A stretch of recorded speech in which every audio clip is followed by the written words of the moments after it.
Hi guys, কেমন আছেন সবাই? আশা করি সবাই ভালো আছেন। আজকে আমরা মাইক্রোসফট ওয়ার্ড ডকুমেন্টের ডিজাইন মেনু নিয়ে আলোচনা করব। চলুন শুরু করি। প্রথমে আমরা ডকুমেন্টটি ওপেন করে নেই।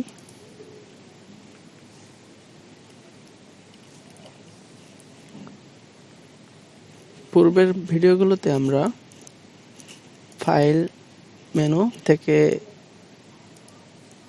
নিউ, ওপেন, সেভ এই ধরনের টুলসগুলো আমরা শিখেছিলাম।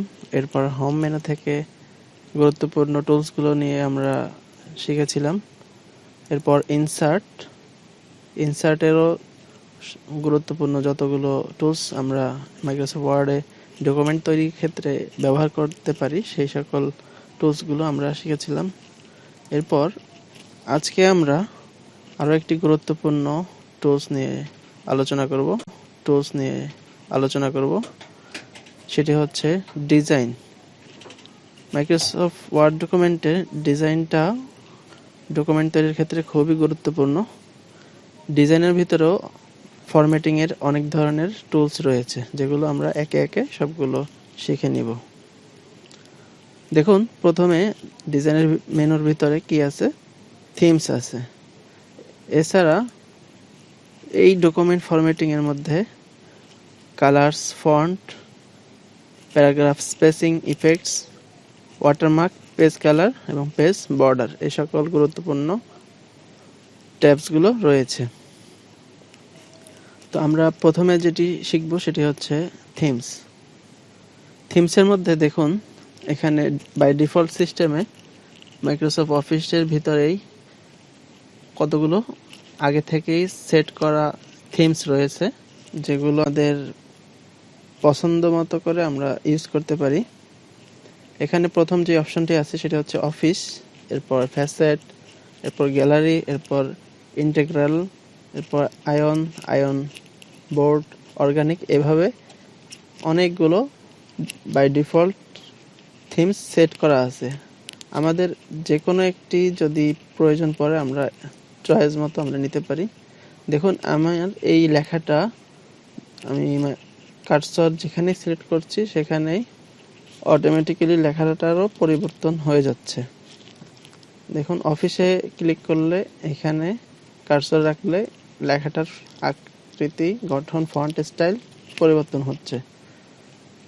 যেখানে আমি রাখছি সেই ডিফল্ট সিস্টেমে যে ডিজাইন করা আছে সেই সিস্টেমে এটি পরিবর্তন হচ্ছে। আমরা চাইলে এগুলো ইউজ করতে পারি, অথবা আমরা এটাকে কাস্টমাইজও করে নিতে পারি নিজেদের ইচ্ছা মতো। এরপর ধরুন আমরা এটা সিলেক্ট করলাম, তাহলে আমাদের লেখাটা এইভাবে আসবে। যদি আমরা অন্য আরেকটি করি থিমস থেকে, তাহলে আমাদের ফরম্যাটটা এইভাবে আসবে। আমরা যদি এটাকে সেভ করতে চাই তাহলে আমরা সেভ করে নিতে পারি। এর বাইরে আপনি যদি এই কন্ডিশনটা, যদি আপনার এই ফরম্যাটটা যদি পছন্দ না হয় বা আপনি এটাকে কাজ করতে চাচ্ছেন না, আপনি পূর্বের অবস্থায় যেতে চাচ্ছেন, সেক্ষেত্রে reset two theme from template এটাকে ক্লিক করলেই আগের অবস্থানে ফিরে যাবে। আপনি যদি যে কোনো একটি ফরম্যাটে কাজ করেন, আপনি চাচ্ছেন এইটাকেই নেক্সট টাইম থেকে বা এটার উপরে আরও আপনার কাজগুলো অব্যাহত রাখবেন, কন্টিনিউ করে যাবেন, সেক্ষেত্রে আপনি এটাকে সেভ কারেন্ট থিম, এটা তাহলে অটোমেটিক্যালি সেভ হয়ে যাবে এবং নেক্সট টাইম থেকে আপনি এই সেভ করা জিনিস থেকে আবার শুরু করতে পারবেন। এছাড়া আপনি যদি আপনার মাইক্রোসফট অফিসের কোনো থিমস আগে থেকেই ডাউনলোড করা থাকে, আপনি ব্রাউজারের অপশন থেকে ক্লিক করে সেটাকে সিলেক্ট করে সেখান থেকে আবার কাজ করতে পারবেন। এটি গেল থিমস। এরপর যেটি আছে ডকুমেন্ট ফরম্যাটিংয়ে টাইটেল। এখানে দেখুন, এক একটি টাইটেল এক এক রকম। টাইটেলের এক একটা হেডলাইনের পর বডি আছে, এগুলো এক একটা ফন্ট স্টাইলে রয়েছে। আপনাদের পছন্দ মতো যে কোনো একটি স্টাইল আপনারা এখান থেকে নিতে পারেন।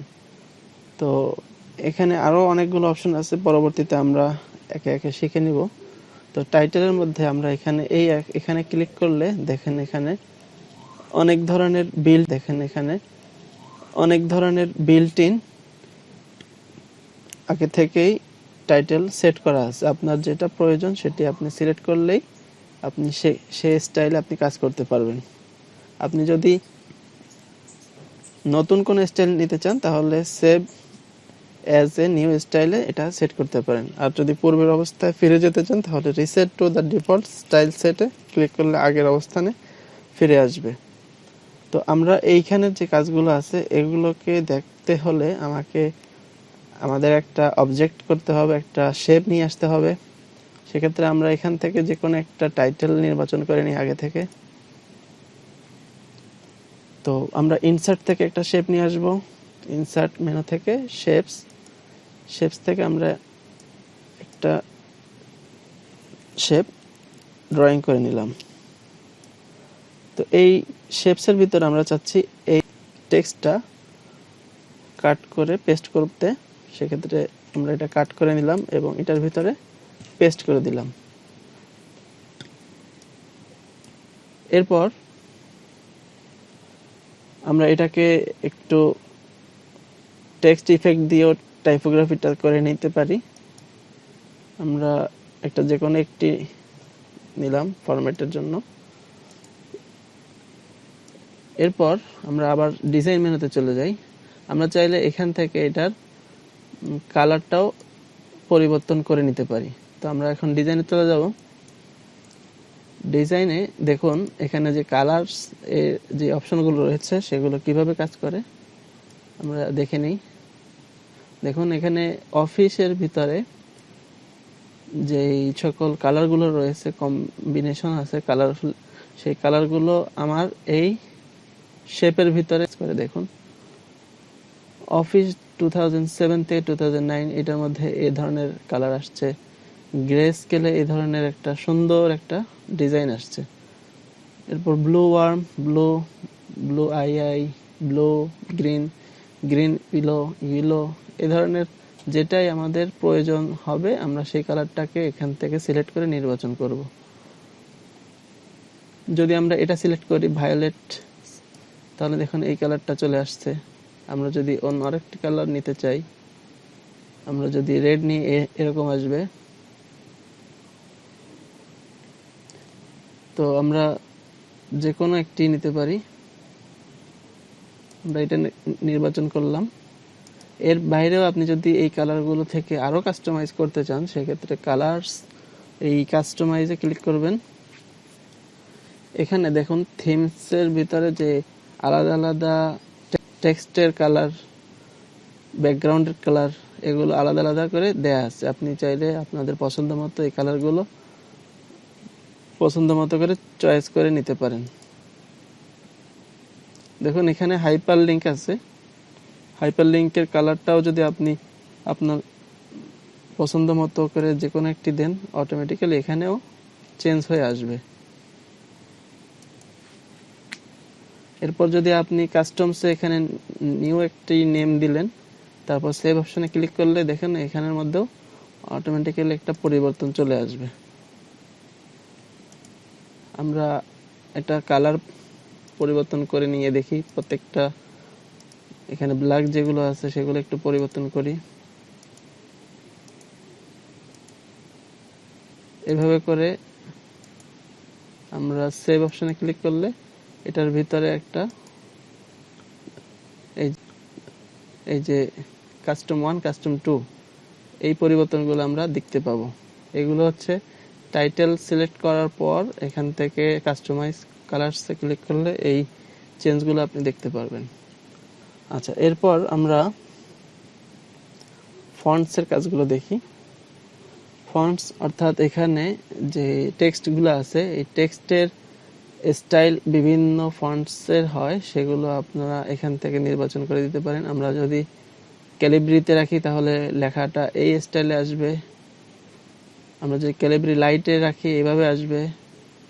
এছাড়া এরিয়ালে এইভাবে আসবে। এখানে সুন্দর সুন্দর অনেক ধরনের ফন্টসের স্টাইল রয়েছে, সেগুলো আমরা এখান থেকে নির্বাচন করে আমরা ইউজ করতে পারি। আমরা টাইমস নিউ রোমান যদি ইউজ করি তাহলে এটা এভাবে আসবে। এছাড়া আপনি চাইলে এখান থেকে কাস্টমাইজ ফন্টস থেকে দেখুন এখানে আছে যেমন হেডিং পয়েন্ট, অর্থাৎ এই যে হেডলাইনটা কোন ফন্টসের হবে সেটা আমরা এখান থেকে সিলেক্ট করে দিতে পারি। আমরা যদি সেঞ্চুরি অথবা এখানে কেভিয়েট যদি সিলেক্ট করি তাহলে লেখাটা এইভাবে আসবে হেডিংটা।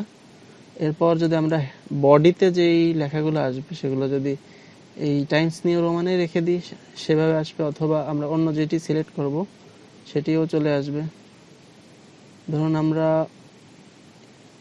যে কোনো একটি সিলেক্ট করে নিই, আমরা চাচ্ছি এই স্টাইলটা নির্বাচন করতে, তাহলে লেখাটার স্টাইলটা এরকমভাবে সেভ হবে। এরপর আপনি চাইলে নাম দিয়ে এটা সেভ করলে আপনার এই ফন্ট স্টাইলটা এভাবে করে চলে আসবে। খুব সুন্দরভাবে একটা স্টাইল আপনি নির্বাচন করতে পারেন এই ফন্টস থেকে, যেগুলো আপনি কাস্টমাইজও করতে পারেন অথবা বাই ডিফল্টে যেগুলো আছে সেগুলো আপনি এখান থেকে সিলেক্ট করে নিতে পারেন। আচ্ছা, এর পরবর্তীতে আমরা যেটা শিখব প্যারাগ্রাফ স্পেসিং। প্যারাগ্রাফ স্পেসিংটা এর আগেও আমরা একটি মেনু থেকে শিখেছিলাম। তো আমরা একটি প্যারাগ্রাফ নিয়ে আসি, ধরুন আমরা এই প্যারাগ্রাফটা কপি করে নিয়ে আসি।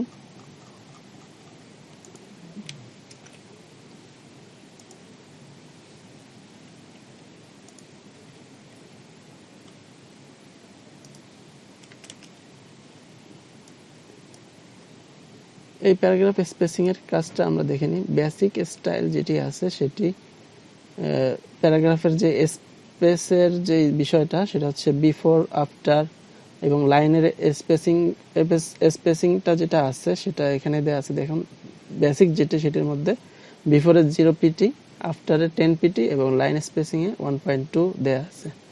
আপনি যদি নো প্যারাগ্রাফ স্পেসিস করতে চান, অর্থাৎ কোনো স্পেস হবে না প্যারাগ্রাফ স্পেসিস করতে চান, অর্থাৎ কোনো স্পেস হবে না প্যারাগ্রাফের একটি পরে আরেকটি, তাহলে আমরা সেটি দেখতে পাবো। আমরা আরো একটি কপি করে নেই, দেখুন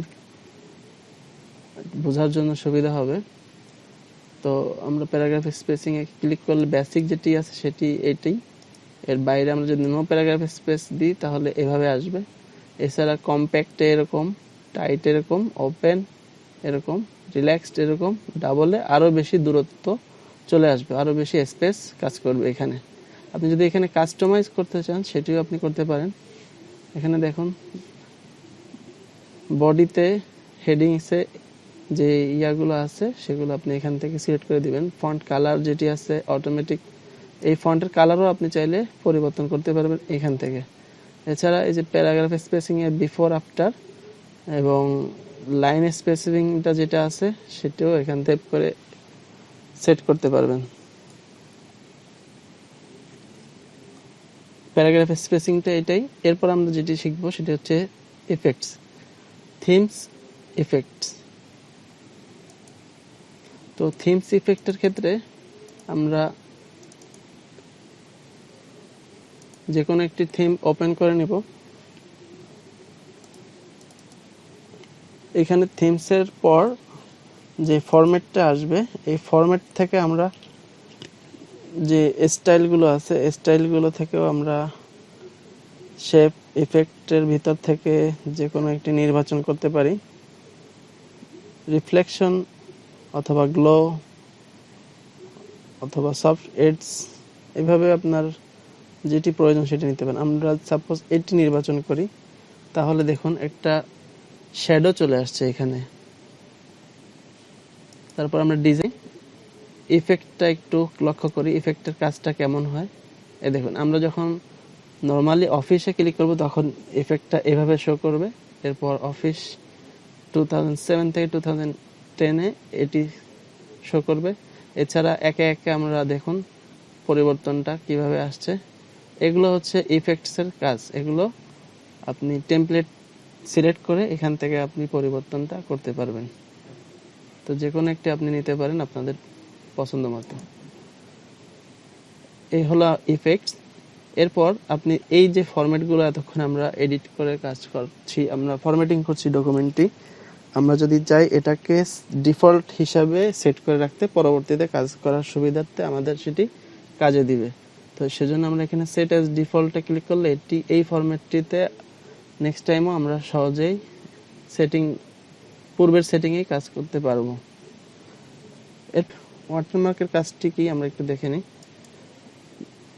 অনেক সময় দেখবেন কোন একটি পেজের ডকুমেন্টের কোন একটি টেক্সট লেখার পিছনের দিকে আরো একটি টেক্সট লেখা থাকে, যেটি আমাদের অফিসিয়াল কোম্পানি অথবা আপনার অরিজিনাল কপি বোঝানোর ক্ষেত্রে আমরা একটা লোগো ইউজ করে থাকি, পিছনে একটা টেক্সটের লোগো অথবা পিকচারের লোগো আমরা এখানে ইউজ করতে পারি।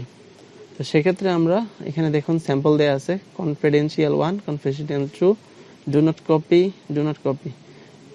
এটা একটা হচ্ছে আড়াআড়ি ভাবে থাকে ডায়াগোনাল, আরেকটি থাকে হরিজন্টাল। তো আমরা কাস্টম করে নিই, কাস্টম ওয়াটারমার্ক থেকে নো ওয়াটারমার্ক থাকবে, সেখানে আমরা পিকচার যদি অ্যাড করতে চাই পিকচার করতে পারি, অথবা যদি টেক্সট করতে চাই তাহলে টেক্সট করতে পারি, টেক্সটে এখানে আপনার ল্যাঙ্গুয়েজটা সিলেক্ট করে নেবেন, কোন ল্যাঙ্গুয়েজে আপনি সেট করতে যাচ্ছেন। এরপর টেক্সটের ভিতরে আপনি কি লিখতে চাচ্ছেন সেটি এখানে লিখতে পারেন। তো আমরা যদি এখানে যেটি আছে সেটিও রাখতে পারি, অথবা অন্য কিছু লিখে দিতে পারি।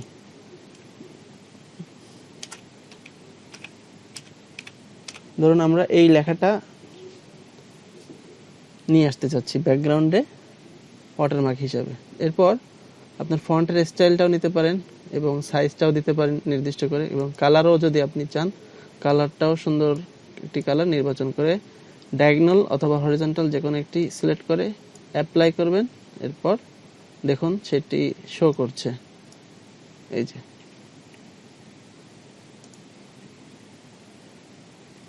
এটা হচ্ছে ওয়াটারমার্কের কাজ।